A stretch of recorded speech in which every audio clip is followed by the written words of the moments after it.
केशव नगर राज्य के एक छोटे से गांव में हरिराम नाम का एक सीधा साधा, मेहनती और ईमानदार किसान अपनी पत्नी के साथ खेत में बैठा हुआ था। देखना, हमारी फसल इस साल बहुत अच्छी होगी। हाँ, क्योंकि मेरी मेहनत के साथ साथ मेरे खेत की जमीन पर तुम्हारी मेहनत का पसीना भी शामिल है अर्चना। हाँ। नहीं, सारे गांव में केवल तुम ही मेहनती और ईमानदार हो। तुम्हारे पास जमीन तो कम है, लेकिन तुम्हारा दिल बहुत बड़ा है। कुछ देर बाद दोनों पति पत्नी घर चले गए।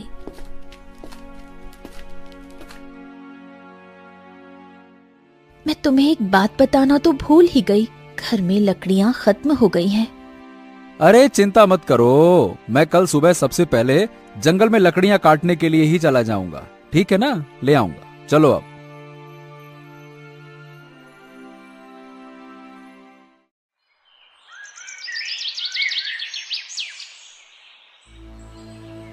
अगली सुबह हरिराम लकड़ियां काटने के लिए जंगल चला गया।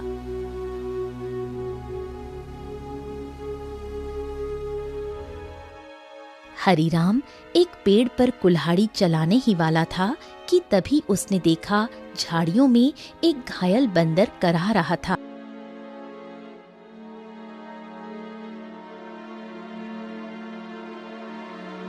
हे भगवान, बाप रे, इस बंदर को तो लगता है किसी ने बुरी तरह से घायल कर दिया है। जरूर किसी जंगली जानवर ने इसके ऊपर हमला किया होगा। बताओ भला, बेचारे का हाथ खून से भरा हुआ है। ओहो हो। हरिराम बंदर के पास बैठा था। काश तू बोल सकता तो बता सकता कि तेरी तकलीफ कहाँ है। फिलहाल तो तेरे हाथ में खून दिख रहा है, लेकिन जिस तरह से तू दर्द से तड़प रहा है ना, बाप रे, तकलीफ तो कहीं और ही है। उसी समय वहां एक साधु आ पहुंचा। कौन हो तुम और बंदर से क्या बातें कर रहे हो?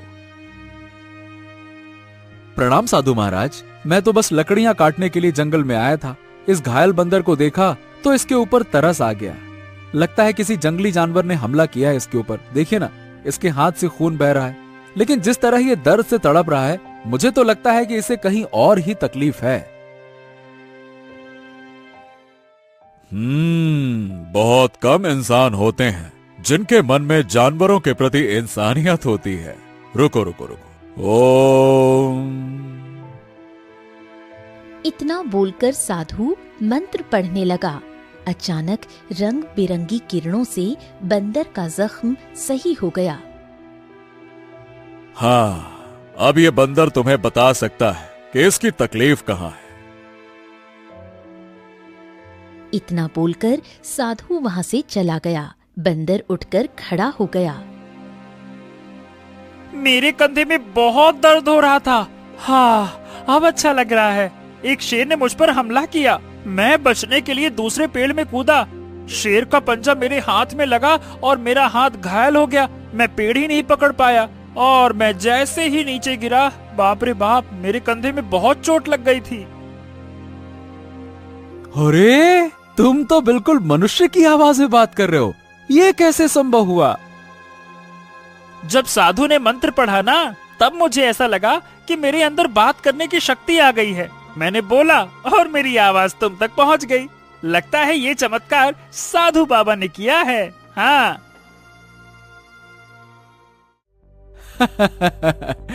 अच्छा ये बताओ, तुम मेरे घर पे चलोगे?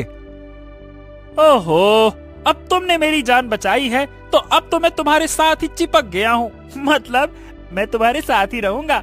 और क्योंकि मैं इंसानों की तरह बात करने लगा हूँ, तो मैं बंदरों से अब तो अलग हो गया हूँ ना।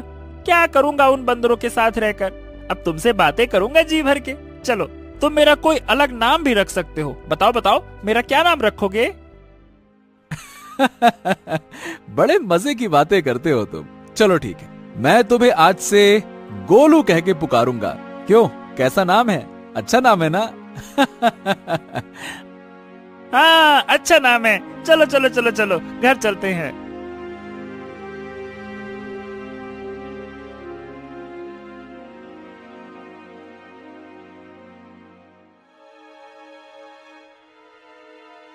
अरे, ये जंगल से तुम बंदर को क्यों पकड़ लाए? हरीराम पूरी घटना अर्चना को बताने लगा। क्या क्या वास्तव में बंदर बात कर सकता है? अरे तुम स्वयं पूछ लो। क्या नाम है तुम्हारा? मेरा नाम गोलू है। हरीराम ने मेरी जान बचाई है और अब मैं उसका साथी हूँ। साथी क्या, अब तो मैं तुम्हारे परिवार का हिस्सा हूँ। अर्चना आश्चर्य में पड़ गई। समय बीतने लगा। गोलू की मौजूदगी घर में नई जान ले आई थी। धीरे धीरे गोलू अर्चना के काम में हाथ बटाने लगा। गोलू अब हरीराम का सच्चा साथी बन चुका था। एक दिन गोलू हरीराम से बोला, हरीराम, अब मैं भी तुम्हारे साथ खेत में चलूंगा। क्या करूंगा घर में बैठे बैठे, मुझे भी चलना है। अरे गोलू, खेत का काम आसान नहीं होता, बहुत मेहनत लगती है। क्या करोगे तुम वहाँ पे? अरे क्या करूंगा क्या, मैं भी तुम्हारे साथ मेहनत करूंगा। और क्या मुझे कम मेहनती समझा है क्या? बस डर ये है कि गांव वालों ने तुम्हें बोलते हुए देख लिया ना, तो वो न जाने क्या समझेंगे। अरे पर जब मैंने तुमसे पहली बार बात की थी तो क्या तुम डरे थे क्या, बताओ? देखो गोलू, मैं दुनिया को जानता हूँ। हर कोई मेरे जैसा नहीं होता है जो तुम्हें समझ सके। ओहो, मुझे दुनिया से क्या है लेना देना, मुझे तो तुम्हारे संग है रहना। मेरा मतलब ये है कि मुझे बस तुमसे मतलब है, क्योंकि मैं तुम्हारा साथी हूँ। हरीराम मुस्कुराया और अगले दिन गोलू को साथ लेकर खेत चला गया। कुछ ही दिनों में गोलू ने खेती की हर बात सीख ली। अब वो हरीराम का सच्चा मददगार बन गया था।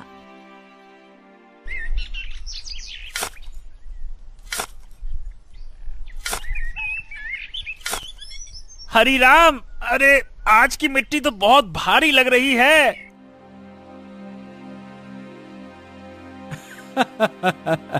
गोलू, अब तो तू पक्का किसान बन गया है। मिट्टी का भी फर्क समझने लगा है। गोलू की बात अब गांव में फैलने लगी थी और ये बात आखिरकार पहुंची जमींदार चौधरी के कानों तक। क्या हरीराम के घर एक बंदर है जो इंसानों की तरह बोलता है? हाँ जमींदार साहब, मैं खुद देख चुका हूँ। अरे मैंने तो उसे बोलते हुए सुना भी है। पहली बार तो मैं डर गया था। अरे भैया, तो फिर उस बंदर को लेकर तमाशा करना चाहिए, उससे तो बड़ी अच्छी कमाई होगी। ये बात आपने बिल्कुल पते की कही जमींदार साहब। जमींदार की हंसी कुछ देर चली, फिर वो गंभीर हो गया। इस हरीराम की जमीन पर मेरी नजर बहुत समय से है। बाकी सब तो मेरे कर्जदार बन चुके हैं, पर ये ससुरा हरीराम ये कभी झुका ही नहीं। उसकी जमीन बहुत उपजाऊ है जमींदार, बंजर में भी फसल उग जाती है। अरे इसमें मिट्टी का कोई खेल नहीं है भीमा। उसकी किस्मत और सितारे बुलंद है, पर जिस दिन वो सितारे गिरेंगे ना, उसी दिन ये खेत मेरा होगा और हरीराम मेरे कदमों में होगा, देख लेना तुम।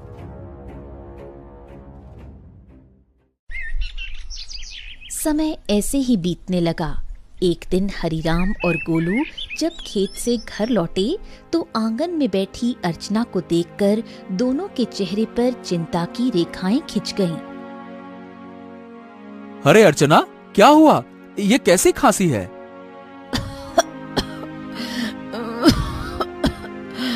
कुछ दिनों से खांसी हो रही है, अब तो दिन ब दिन और भी बढ़ती जा रही है। हरीराम, इसे नजरअंदाज मत करो, किसी अच्छे वैद्य को तुरंत बुलाना चाहिए। हरीराम ने देर न करते हुए गांव के एक अनुभवी वैद्य को बुला लिया। वैद्य ने अर्चना को ध्यान से देखा। हरीराम, देखो, इन्हें एक विचित्र बीमारी हो गई है। अगर समय पर इलाज न मिला तो ये जानलेवा हो सकती है।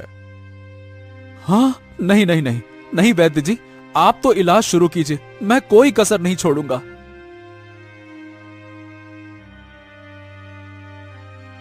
उस दिन से हरिराम का सारा धन अपनी पत्नी के इलाज में लगने लगा। हफ्तों बीतते गए और एक दिन ऐसा आया जब उसकी सारी जमा पूंजी खत्म हो गई।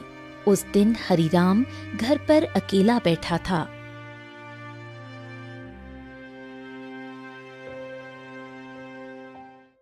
ऐसे उदास मत बैठिए, मैं अपने आप ठीक हो जाऊंगी। ऐसा ऐसा मत कहो अर्चना, मैं तुम्हें इस हालत में नहीं देख सकता। तो अब क्या करोगे? जो कुछ था सब तो मेरे इलाज में लगा दिया। अब तो बीज खरीदने तक के पैसे नहीं बचे। हरिराम सिर झुकाए बैठा था। तभी गोलू तेजी से दौड़ता हुआ आया। हरिराम, हिम्मत मत हारो। तुम्हारे 2 भाई इस गांव में रहते हैं और तुमसे ज्यादा धनी भी हैं। उनसे मदद क्यों नहीं मांगते हो, हैं? हरिराम को ये बात ठीक लगी। उसी शाम वो गोलू को साथ लेकर अपने बड़े भाई केशव के घर गया। ओहो हरि राम, क्यों भाई, आज हमारे घर का रास्ता कैसे भूल गए हैं?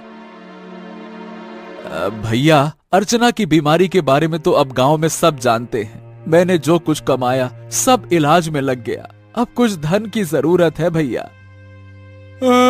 तुम तो जानते हो मेरी फसल इस बार खराब हुई है। अब खुद मुझे उधारी लेना पड़ रहा है, तो मैं तुम्हें कहां से दूं? हरिराम कुछ नहीं बोला, सिर झुकाकर बाहर निकल आया। अरे वो झूठ बोल रहा था हरिराम, मैंने उसके चेहरे को देखा है, वो देना ही नहीं चाहता था। हाँ जानता हूँ रे गोलू, पर चलो एक और भाई है, उनसे मिलते हैं, चलो। अब दोनों बिरजू के घर पहुंचे। बिरजू ने दरवाजा खोला और हरिराम को देखकर चौंक गया। ओ हरिराम, आज भाई की याद कैसे आ गई? भैया भैया, मेरी पत्नी अर्चना बहुत बीमार है, थोड़ा सा धन चाहिए इलाज के लिए। क्या? अरे बंटवारे में वैसे भी तुझे ज्यादा जमीन मिल गई थी, उसे बेच नहीं देता? मेरे पास धन का पेड़ लगा है क्या जो मांगने चला आया? झूठ मत बोलो भैया, सच तो यह है कि तुमने और केशव भैया ने मेरे हिस्से की जमीन भी दबा ली थी। मुझे 6 बीघा जमीन मिलनी थी, बस 2 बीघा मिली है, 2 बीघा। अरे निकल जा यहाँ से, अगर कर्ज लेना है तो जमींदार के पास जा। मुंह उठा के चले आते, भाग यहाँ से।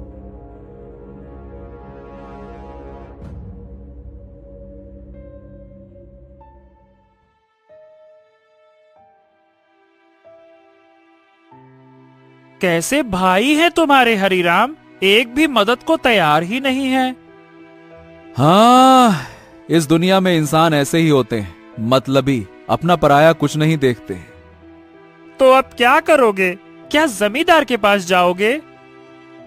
हाँ, मजबूरी है गोलू, मैं नहीं जाना चाहता था, इसीलिए तुम्हारे कहने पे भाइयों के पास गया। अब तुम ही बताओ, मेरे पास और क्या रास्ता बचा है, बताओ।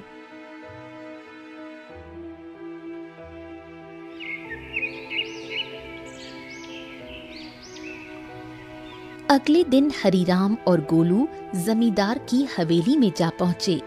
उम्मीद उसे कम थी, मगर अपनी पत्नी की खातिर उसने खुद को झुका दिया था। मैं जानता था हरिराम, एक न एक दिन तू चलकर मेरी हवेली में जरूर आएगा भैया।